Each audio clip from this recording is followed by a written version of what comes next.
কেন move on করতে এত বেশি সময় লাগে? সাইকোলজি অনুযায়ী মস্তিষ্ককে নতুনভাবে রিওয়্যারিং করতে অনেক বেশি সময় লাগে। যেমনি কোনো পুরনো অভ্যাস ছাড়তে অনেক বেশি সময় লাগে, তেমনি পুরনো সম্পর্কের অভ্যাস ভাঙতেও অনেক সময় লাগে। তাই মুভ অন কোনো দুর্বলতা নয়, বরং এটা সময় সাপেক্ষ প্রক্রিয়া। তাহলে প্রশ্নটা হচ্ছে, মুভ অন করা কেন এত কঠিন হয়?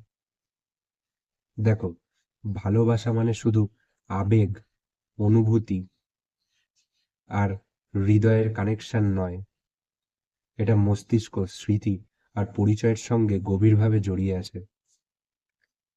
তাই সময়, সেলফ কেয়ার আর নতুন নতুন অভিজ্ঞতার মাধ্যমে আমরা এর থেকে বেরিয়ে আসতে পারবো।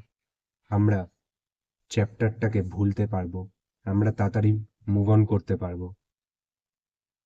ভিডিওটা যদি তোমাদের ভালো লাগে তাহলে লাইক করতে ভুলো না, আর চ্যানেলটাকে অবশ্যই সাবস্ক্রাইব করো, আর জানিও ভিডিওটা তোমাদের কেমন লাগলো।